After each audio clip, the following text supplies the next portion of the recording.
Nominee updation. So nominee updation ஜென்ரலாக வந்து என்ன சொல்லணும்னா, வருஷம் ஏப்ரல் மாதம் போது கண்டிப்பாக உங்களுடைய ஃபோலியோஸில் எல்லாமே நாமினி கரெக்டாக அப்டேட் ஆயிருக்கா அப்படிங்கிறத பாருங்கள். நாங்கள் ஜென்ரலாக வந்து மாஸ்டர் நாமினின்னு ஒன்று வச்சுருப்போம். ஸோ அதனால் மாஸ்டர் நாமினினா என்னென்னா, அந்த மாஸ்டர் நாமினி எல்லா ஃபோலியோக்கும் அப்டேட் ஆகிடும். இது வந்து ஒன்று.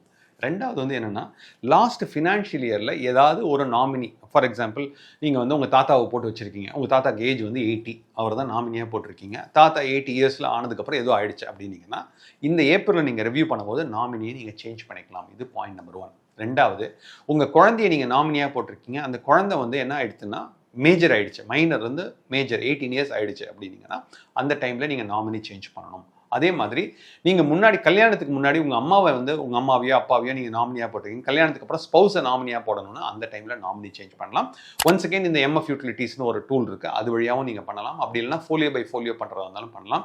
இது எல்லாமே வந்து கொஞ்சம் டைம் கன்சியூமிங்கான ப்ராசஸ். ஆனால் நாமினியை ப்ராப்பராக அப்டேட் பண்ணி நாமினியோட இமெயில் ஐடி, நாமினியோட மொபைல் நம்பர், நாமினியோட லாஸ்ட் 4 டிஜிட்ஸ் ஆஃப் ஆதார், நாமினியோட பேன் நம்பர், இது ஏதாவது ஒன்று, அதாவது பேன் நம்பர் ஃபுல்லாக கொடுக்கணும். அப்படி இல்லைனா ஆதாருடைய லாஸ்ட் 4 டிஜிட்ஸ், மாஸ்டர் ஆதாரில் லாஸ்ட் 4 டிஜிட்ஸ் கிடைக்கும், அது கொடுக்கணும். நாமினியோட இமெயில் ஐடி, நாமினியோட மொபைல் நம்பர் கொடுத்தீங்கன்னா கண்டிப்பாக நாமினி அப்டேட் பண்ண முடியும். நாங்களுமே பீரியாடிக்கலாக எவ்ரி 2 இயர்ஸ் அண்ட் 3 இயர்ஸ் எங்ககிட்ட இன்வெஸ்ட் பண்ணும்போது நாங்கள் இது எல்லாமே கிராஸ் செக் பண்ணிக்கிட்டே இருப்போம், எல்லாம் கரெக்டாக இருக்கா அப்படின்ட்டு. ஸோ தட் உங்களுடைய இன்வெஸ்ட்மெண்ட் ஜேர்னி, நீங்கள் உங்களுடைய ஹார்ட் ஏர்ன்டு பணம் வந்து மிஸ் ஆகாமல், ஏன்னா இந்தியாவை பொறுத்தளவுக்கு நீங்கள் 1,80,000 கோடி, திருப்பி சொல்கிறேன், 1,80,000 கோடி வந்து unclaimed deposits, unclaimed LIC, unclaimed mutual fund, unclaimed direct equity, unclaimed dividend, இந்த மாதிரி வந்து நிறைய இருக்குது. பேங்க் டெபாசிட்டே கிட்டத்தட்ட 40,000 கோடிக்கு மேலே இருக்குது. ஸோ நீங்கள் எங்கள் வழியாக இன்வெஸ்ட் பண்ணுற எல்லா மியூச்சுவல் ஃபண்ட்ஸுக்கும் கரெக்டாக ப்ராப்பராக நாமினி வச்சுருந்து, அதே மாதிரி உங்களோட நாங்கள் வந்து ப்ரைவேட் லிமிடெட் கம்பெனி மாதிரி ரன் பண்ணுறதுனால there are some team members are there. So இந்த ஆர்கனைசேஷன் வந்து வெப்சைட் எல்லாமே வந்து டிரான்ஸ்பரண்ட்டாக இருக்குது. ஸோ உங்களுடைய நாமினிக்கு போய் சேரக்கூடிய எல்லா விஷயமும் இருக்கும். நீங்கள் கொடுக்க வேண்டியது உங்களுடைய குரூப் ஆக்சஸ், அந்த வாட்ஸ்அப்பில் இருக்கிற குரூப் ஆக்சஸ் மட்டும் நீங்கள் கொடுத்துட்டீங்க அப்படின்னு சொன்னீங்கன்னா எல்லாமே ப்ராப்பராக நாமினிக்கு போய் சேர்ந்துடும். அடுத்த கேள்வி வந்து, நீங்கள் ஒரு ஃபண்டு செலக்ட் பண்ணுறீங்கன்னா எப்படி அந்த மியூச்சுவல் ஃபண்டை செலக்ட் பண்ணுறீங்க? ஸோ நாங்கள் மியூச்சுவல் ஃபண்ட் செலக்ட் பண்ணும்போது ஜென்ரலாக இந்தியாவை பொறுத்தளவுக்கு 50 அசெட் மேனேஜ்மெண்ட் கம்பெனி இருக்குது. நாங்கள் இந்த 50 அசெட் மேனேஜ்மெண்ட் கம்பெனியோட ஒர்க் பண்ணுறோமா அப்படின்னு கேட்டிங்கன்னா ஆன்சர் வந்து நோ.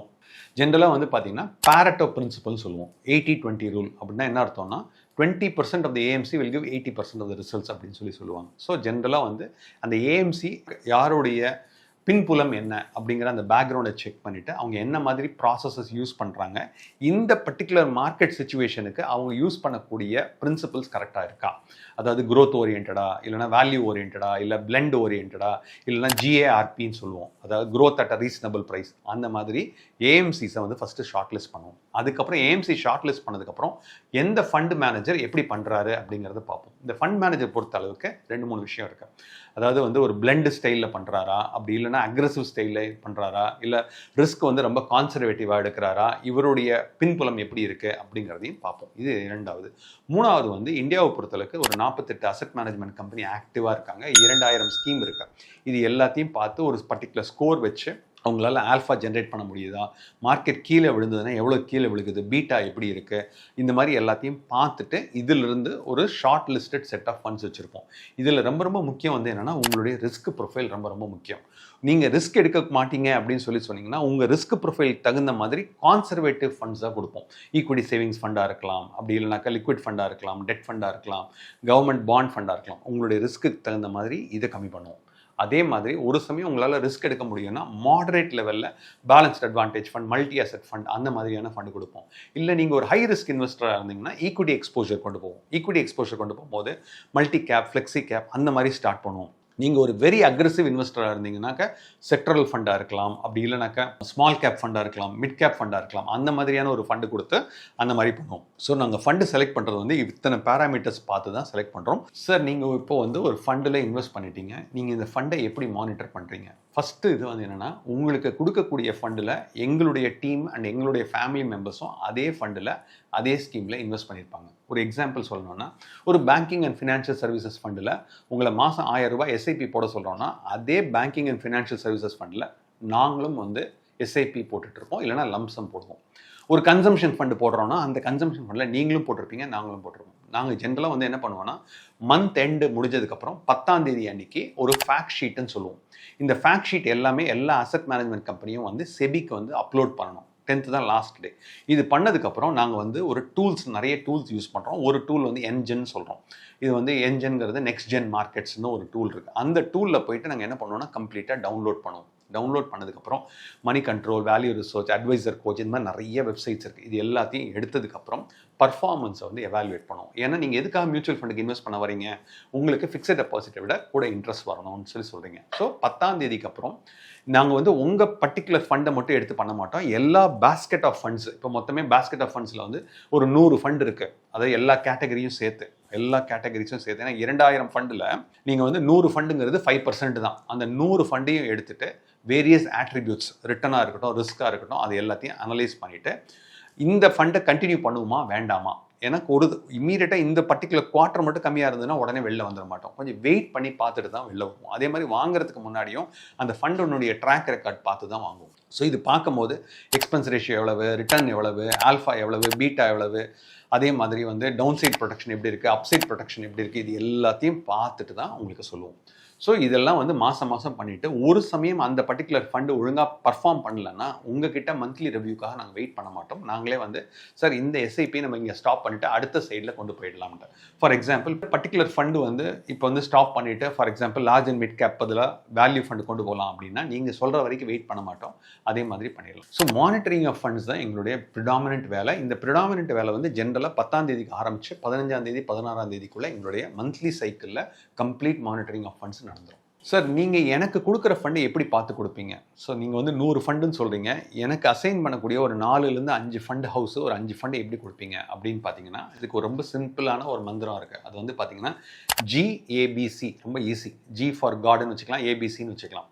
ஸோ G அப்படின்னாக்க ஜென்ரலாக வந்து கோல் பேஸ்டு இன்வெஸ்டிங் தான் நாங்கள் பண்ணுவோம். கோல் பேஸ்டு இன்வெஸ்டிங்னா என்ன அர்த்தம்னா ஒரு கோலுமே இல்லைனா வெல்த் கிரியேஷன் தான் கோல். ஏன்னா நாங்கள் இல்லாமல் நீங்கள் போட்டிருந்தீங்கன்னா ஃபிக்ஸட் டெபாசிட்டில் போட்டிருப்பீங்க. ஃபிக்ஸட் டெபாசிட்டில் 7%, 8% வருதுன்னா அதை விட நாங்கள் ஜாஸ்தி ரிட்டர்ன் ஜென்ரேட் பண்ணணும். ஸோ எந்த ஒரு இன்வெஸ்ட்மெண்ட் இருந்தாலும் அதுக்கு வந்து ஒரு கோல் இருக்கணும். அந்த கோல் வந்து குழந்தைங்க படிப்பாக இருக்கலாம், வீடு வாங்குறதா இருக்கலாம், வெக்கேஷன் போகிறதா இருக்கலாம், பைக் வாங்குறதா இருக்கலாம், இல்லைனா வந்து ரிட்டையர்மெண்ட்டாக கூட இருக்கலாம். ஸோ இது எல்லாமே வந்து கோல் பேஸ்ட் இன்வெஸ்டிங் தான் ஸ்டெப் நம்பர் 1. ரெண்டாவது வந்து ஏபிசியில் A ஃபார் ஆல்ஃபான்னு சொல்லுவோம். ஆல்ஃபானா என்ன அர்த்தம்னா நீங்கள் எடுக்கக்கூடிய ரிஸ்க் லெவலை விட உங்களுக்கு ரிட்டர்ன் ஜாஸ்தியாக இருக்கணும். அது வந்து ஒரு மல்டி அசெட் ஃபண்டாக இருக்கலாம், பேலன்ஸ்ட் அட்வான்டேஜ் ஃபண்டாக இருக்கலாம், எந்த ஃபண்டாக இருந்தாலும் ஒரு ஆல்ஃபா போர்ட்ஃபோலியோ லெவலில் கிரியேட் பண்ண முடியுதா அப்படிங்கிறது பார்ப்போம். இரண்டாவது வந்து பீட்டாங்கிறது வந்து என்னென்னா மார்க்கெட் கீழே விழுகும் போது உங்களுடைய போர்ட்ஃபோலியோ கம்மியாக தான் கீழே விழுகும். அப்போ தான் வந்து நான் போர்ட்ஃபோலியோ ரிவ்யூ போது என்ன சொல்லலாம்னா வாட் இஸ் மை வேல்யூ அடிஷன்ங்கிறது உங்ககிட்ட சொல்ல முடியும். ஸோ அதனால வந்து இந்த பீட்டாவை வந்து கொஞ்சம் கரெக்டாக பார்த்துப்போம். மூணாவது வந்து சினா வந்து காரிலேஷன் சொல்லுவோம். காரிலேஷன்னா என்ன சொல்லுவோம்னா எல்லா அசட்டும் ஒரே இடத்துல காரிலேட்டட் அசட்ஸாக கொடுக்க மாட்டோம்.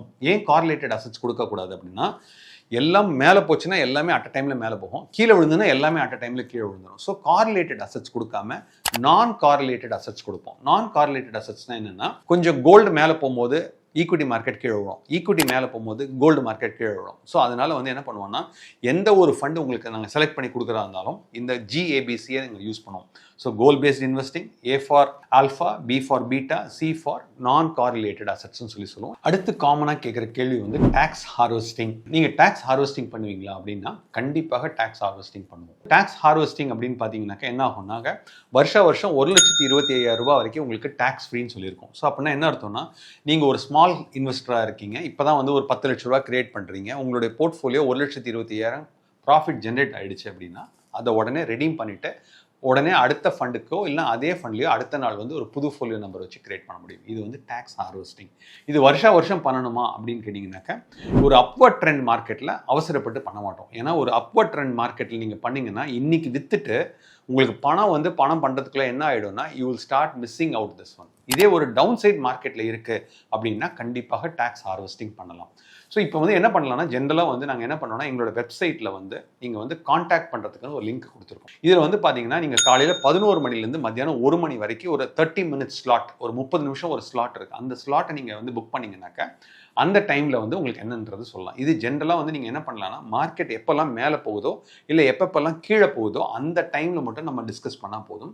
ஸோ அதனால் உங்களுக்கு அந்த மாதிரி பண்ணிங்கன்னா டேக்ஸ் ஹார்வெஸ்டிங் கண்டிப்பாக பண்ண முடியும். இதே மாதிரி நீங்கள் ஒரு பெரிய இன்வெஸ்டராக இருக்கீங்க, அதாவது வந்து ஒரு 10 கோடி வச்சு வச்சிருக்கீங்க, 15 கோடி வச்சிருக்கீங்க அப்படின்னு சொன்னீங்கன்னாக்கா, எப்பெல்லாம் வந்து ஃபார் எக்ஸாம்பிள் நீங்கள் நிறைய டாக்ஸ் கட்ட வேண்டியது இருக்குது அப்படின்னு சொன்னீங்கன்னா, ஃபார் எக்ஸாம்பிள் ஒரு 10 லட்ச ரூபா நீங்கள் டாக்ஸ் கட்டுற மாதிரி இருக்குது அப்படின்னு சொன்னீங்கன்னா, அந்த டைமில் கூட நீங்கள் வந்து டாக்ஸ் ஹார்வெஸ்டிங் பண்ணலாம். ஸோ 10 lakhs டாக்ஸ் கட்டுறதுக்கு பதிலாக அப்போ லாஸில் இருக்கிற போர்ட்ஃபோலியோவை நீங்கள் விற்றுட்டு உடனே இதை வந்து அட்ஜஸ்ட் பண்ணிவிட்டு அடுத்த வாரம் நீங்கள் வாங்கினீங்கன்னா நீங்கள் டாக்ஸை வந்து டிஃபர் பண்ணுறீங்க. இந்த வருஷம் கட்டாமல் டாக்ஸை பின்னாடி ஒரு இயருக்கு டிஃபர் பண்ணுறீங்க. ஸோ டாக்ஸ் ஹார்வெஸ்டிங் கண்டிப்பாக பண்ண முடியும். நீங்கள் ஒரு ஸ்மால் இன்வெஸ்டராக இருந்தாலும் சரி, அல்ட்ரா HNI இன்வெஸ்டராக இருந்தாலும் சரி, ஒரு 10 லட்ச ரூபா டாக்ஸ் கட்டுற மாதிரி வருதா இருந்ததுன்னா கண்டிப்பாக டாக்ஸ் ஹார்வெஸ்டிங் பண்ண முடியும். ரொம்ப ரொம்ப முக்கியம் வந்து என்னென்னா, எப்படி வந்து எக்ஸிட் பண்ணணும். மியூச்சுவல் ஃபண்டில் நீங்கள் இன்வெஸ்ட் பண்ணிட்டு இருக்கீங்க, அந்த மியூச்சுவல் ஃபண்ட்லேருந்து எப்படி எக்ஸிட் ஆகணும் அப்படிங்கிறது ரொம்ப ரொம்ப இம்பார்ட்டன்ட். ஃபார் எக்ஸாம்பிள் உங்கள் பையனோட படிப்பு வந்து 2030 வருது அப்படின்னு சொன்னீங்கன்னாக்கா, மார்க்கெட் கண்டிஷன்ஸ் பார்த்துட்டு 2 வருஷத்துக்கு முன்னாடியிலேருந்து கிளைட் பாத்துன்னு சொல்லுவோம். கொஞ்சம் கொஞ்சமாக வந்து என்ன பண்ணணும்னா, ஈக்விட்டி எக்ஸ்போஜர்லேருந்து அப்படியே பேலன்ஸ்ட் அட்வான்டேஜ் ஃபண்ட் வந்து பேலன்ஸ் அட்வான்டேஜ் ஃபண்ட்லேருந்து டெட் ஃபண்டுக்கு போயிடணும். ஸோ அப்படின்னா என்ன அர்த்தம்னா, 2027 ஒரு இம்பார்ட்டன்ட் கோலாக இருந்ததுன்னா இப்போ உட்காந்து அது வந்து டிஸ்கஸ் பண்ணிட்டு இருக்கக்கூடாது. ஏன்னா மார்க்கெட் வந்து ரொம்ப கம்மியாக இருக்கிறது. ஸோ அதனால எப்பப்பெல்லாம் கோல் வந்து ஒரு 2 இயர்ஸ்க்கு முன்னாடி வருதோ 3 இயர்ஸ்க்கு முன்னாடி வருதோ, உங்களுடைய ஆனுவல் ரிவ்யூவில் இந்த கேபிட்டல் கெயின்ஸ் ஸ்ட்ராட்டஜின்னு சொல்லுவோம். கேபிட்டல் கெயின்ஸ் ஸ்ட்ராட்டஜி வந்து 1,25,000 இருக்கு.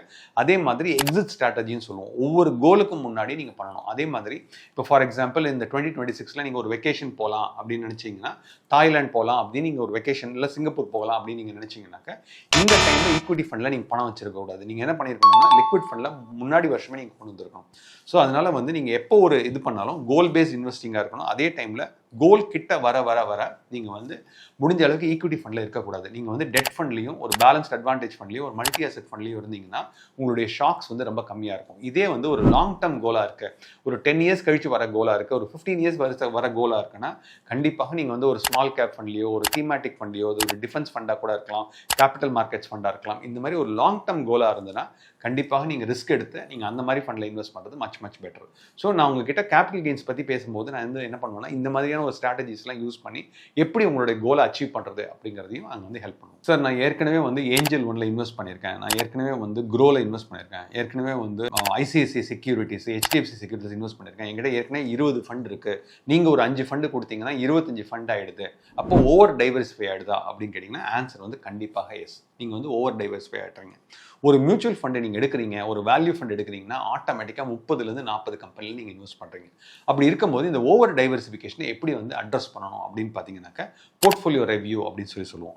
இப்போ கோயிங் ஃபார்வர்ட் நீங்கள் இது வரைக்கும் எங்கெங்கெல்லாம் இன்வெஸ்ட் பண்ணியிருக்கீங்களோ அது எல்லாத்தையும் நீங்கள் ஸ்டாப் பண்ணிவிட்டு, அதாவது ரெடீம் பண்ண வேண்டாம், ஸ்டாப் பண்ணிவிட்டு SIPயாக இருந்தாலும் சரி, லம்சமாக இருந்தாலும் சரி, அது வந்து க்ரோவாக இருக்கலாம், ஜீரோதாவாக இருக்கலாம், காயினாக இருக்கலாம், எதில் வேணால் நீங்கள் இன்வெஸ்ட் பண்ணுங்கள். அது எல்லாத்தையும் ஸ்டாப் பண்ணிவிட்டு கோயிங் ஃபார்வர்ட் எங்கள் வழியாக வந்தீங்கன்னா நாங்கள் என்ன பண்ணுவோம்னா, இது எல்லாத்தையும் சேர்த்து சிங்கிள் டேஷ்போர்டில் காமிச்சிட்டு எப்பப்பெல்லாம் ஒரு ஐடியல் டைம் இருக்கோ அதில் வந்து இந்த கேபிட்டல் கெயின்ஸ் ஸ்ட்ராட்டஜின்னு வேறு சொன்னோம், 1,25,000 வேறு சொன்னோம். எப்பப்பெல்லாம் அந்த மாதிரி ஸ்ட்ராட்டஜி இருக்கோ நாங்கள் என்ன பண்ணுவோம்னா உங்களுக்கு கரெக்டாக பார்த்துட்டு டெய்ல் போர்ட்ஃபோலியோன்னு சொல்லுவோம். டெய்ல் போர்ட்ஃபோலியோனா என்ன அர்த்தம்னா, ஒரு சில ஃபண்டில் 5,000 ரூபா போட்டிருப்பீங்க, ஒரு சில ஃபண்டில் 3,000 ரூபா போட்டிருப்பீங்க, ஒரு சில ஃபண்டில் 10,000 ரூபா தான் போட்டிருப்பீங்க.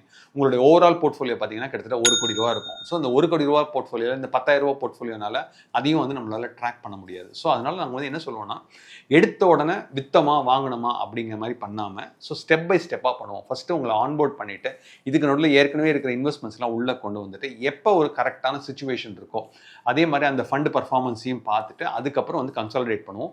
So over diversification is not at all good. So over diversification இல்லாமல் ஒரு கோல் பேஸ்டு இன்வெஸ்ட்மெண்ட்டாக, ஸோ இந்த பர்டிகுலர் கோலுக்கு இந்த 2 ஃபண்டு வச்சுருக்கேன், இதில் நான் இவ்வளோ அச்சீவ் பண்ணியிருக்கேன், இனிமேல் என்னால் இவ்வளோ அச்சீவ் பண்ணணும், இந்த மாதிரி நான் வந்து SIP போடணும், அந்த மாதிரி ஒரு டைரக்ஷனோட இன்வெஸ்ட் பண்ணுறது தான் ரொம்ப ரொம்ப இம்பார்ட்டன்ட். ஓவர் டைவர்சிஃபிகேஷன் ரொம்ப தப்பு. அது ரியல் எஸ்டேட்டாக இருந்தாலும் ஓவர் டைவர்சிஃபிகேஷன் ரொம்ப தப்பு. கோல்டு வாங்கினாலும் சரி, கோல்டு அண்ட் சில்வர் வாங்கினாலும் சரி, 20% மேலே 15% மேலே போர்ட்ஃபோலியோவில் இருந்தாலும் அதுவும் தவறு. கேஷ் கையில் வச்சுருக்கீங்க, லிக்விட் ஃபண்டாக வச்சுருக்கீங்கன்னாலும் 20%க்கு மேலே கேஷ் வச்சுருந்தீங்க அப்படின்னாலும் அதுவும் வந்து தப்பு. ஏன்னா நீங்கள் முன்னாடி கேஷ்லாம் வச்சுருந்தீங்கன்னா ஒரு காலத்தில் வந்து என்ன சொன்னாங்கன்னா 2016-17 வந்து என்ன சொன்னாங்கன்னாக்க உங்களால் கேஷ் கூட பேங்க்கில் போய் டெபாசிட் பண்ண முடியாது அப்படின்னு சொன்னாங்க. ஸோ ஓவர் டைவர்சிஃபிகேஷன் அப்படிங்கிறது மியூச்சுவல் ஃபண்டில் மட்டும் கிடையாது. ஓவர் டைவர்சிஃபிகேஷனுங்கிறது எல்லா ஓவரால் போர்ட்ஃபோலியோவும் பார்க்குறது ரொம்ப இம்பார்ட்டன்ட். ஸோ ஜென்ரலாக வந்து என்ன சொல்கிறேன்னா, நீங்கள் வந்து ஒரு கன்சாலிடேட்டட் போர்ட்ஃபோலியோவாக ஒரு கோர் போர்ட்ஃபோலியோ ஒன்று கிரியேட் பண்ணிவிட்டு இன்னொன்று வந்து சேட்டலைட் போர்ட்ஃபோலியோ மாதிரி கிரியேட் பண்ணிக்கோங்க. Over diversification is not at all recommended. இதுதான் வந்து நீங்கள் ஒரு போர்ட்ஃபோலியோ ஒரு ஹோலிஸ்டிக்காக பார்க்கணும். இதை வந்து நீங்கள் ஒரு க்ரோலியோ ஜீரோதாலேயோ போய் நீங்கள் கேட்டு உங்களால் பண்ண முடியாது. இப்போ எங்களை மாதிரி ஒரு சர்டிஃபைட் ஃபினான்ஷியல் பிளானர் அந்த மாதிரி ஒரு சர்வீசஸ் எடுக்கும்போது இந்த ஓவர் டைவர்சிஃபிகேஷனை உங்களால் ஈஸியாக அட்ரஸ் பண்ண முடியும். சார் எந்த டைமில் வந்து ஒரு ஃபண்டை விற்கணும், ஸ்விட்சிங் ஆஃப் ஃபண்ட்ஸு எப்போ பண்ணணும் அப்படிங்கிறது அடுத்த காமனான கொஸ்டின். நாங்கள் ஜென்ரலாக வந்து ஸ்விட்சிங் ஆஃப் ஃபண்ட்ஸ் வந்து ஒரு 5 ரீசனுக்காக பண்ணுறதுக்காக நாங்கள் ட்ரை பண்ணுவோம் ஜென்ரலாக. இந்த 5 ரீசனும் ரொம்ப ரொம்ப இம்பார்ட்டண்ட். நம்பர் 1 ரீசன் வந்து என்னென்னா, உங்களுடைய கோல் வந்து நீங்கள் அச்சீவ் பண்ணக்கூடிய டைம் வந்துடுச்சு. ஃபார் எக்ஸாம்பிள் இன்னொரு 2 இயர்ஸில் வரப்போகுது அப்படின்னு சொன்னீங்கன்னாக்க, ப்ரோ ஆக்டிவாக நம்ம என்ன பண்ணணும்னா ஈக்விட்டி ஃபண்ட்லேருந்து ஒன்று டெட் ஃபண்டுக்கு கொண்டு வரணும், இல்லைனா பேலன்ஸ்ட் அட்வான்டேஜ் ஃபண்டுக்கு கொண்டு வரணும். ஸோ இது வந்து என்னன்னாக்க ஃபர்ஸ்ட் ரீசன் ஃபார் ஸ்விட்சிங், அதாவது கோல் இஸ் கம்மிங் நியர், அதனால நான் ஸ்விட்ச் பண்ணணும் அப்படிங்கிறது பார்க்குறேன்.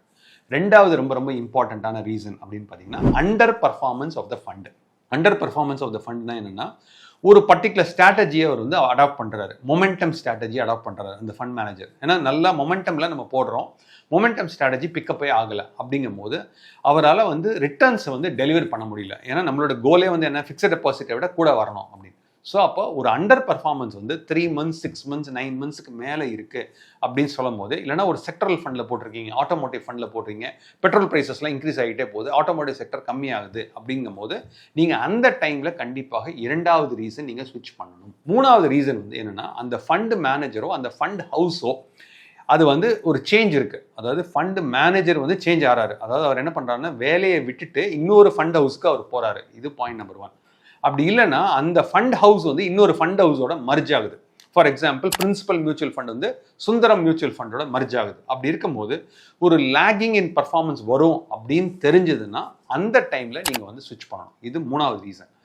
நாலாவது ரொம்ப இம்பார்ட்டண்ட்டான ரீசன் எப்போ ஸ்விட்ச் பண்ணணும் அப்படின்னு சொல்லி பார்த்தீங்கன்னாக்க, ஃபார் எக்ஸாம்பிள் இப்போ வந்து வார் சிச்சுவேஷன் இருக்குது. இந்த வார் சிச்சுவேஷனில் என்கிட்ட வந்த ப்ராஃபிட்ஸ்லாம் எனக்கு போதும், ஏற்கனவே வந்து நான் 14% சிஐஜிஆரில் இருக்கேன், 15% ஆனுவலைஸ்ட் கம்பவுண்டட் இதெல்லாம் ரிட்டர்ன்ஸில் இருக்கேன், ஏன்னா நான் கோவிட் டைமில் போட்டேன், எனக்கு வந்த ப்ராஃபிட்டை நான் முதல்ல சேவ் பண்ணிக்கிறேன் அப்படின்னு சொன்னீங்கன்னாக்க அந்த டைமில் ஒரு கால்குலேட்டட் ரிஸ்க் எடுத்து நீங்கள் ஒரு ஸ்விட்ச் பண்ணுறீங்க. இது நாலாவது ரீசன். அஞ்சாவது ரீசன் வந்து which is very unique to your situation. Your situation என்னென்னா, நீங்கள் என்ன சொல்கிறீங்கன்னா, சார் எனக்கு வேலை போயிடுச்சு, இல்லை என் ஃபேமிலியில் ஏதோ ஒரு ஹெல்த் எமர்ஜென்சி வந்துடுச்சு, இல்லைனா என்னுடைய கம்ப்ளீட் சுச்சுவேஷன் கோயிங் ஃபார்வர்ட் நான் ஒரு பிஸ்னஸ் பண்ணேன், அந்த பிஸ்னஸில் ஒரு எக்ஸ்ட்ரா நீடு ஒன்று வந்திருக்கு, எனக்கு ஒரு பெரிய இது வந்திருக்குன்னா, இந்த மாதிரியான ஒரு 5 ரீசன்ஸுக்காக மட்டும்தான் ஸ்விட்சிங் பற்றி பேசணுமே தவிர நார்மல் டேயில் நாங்கள் ஸ்விட்சிங் பற்றி பேச மாட்டோம்.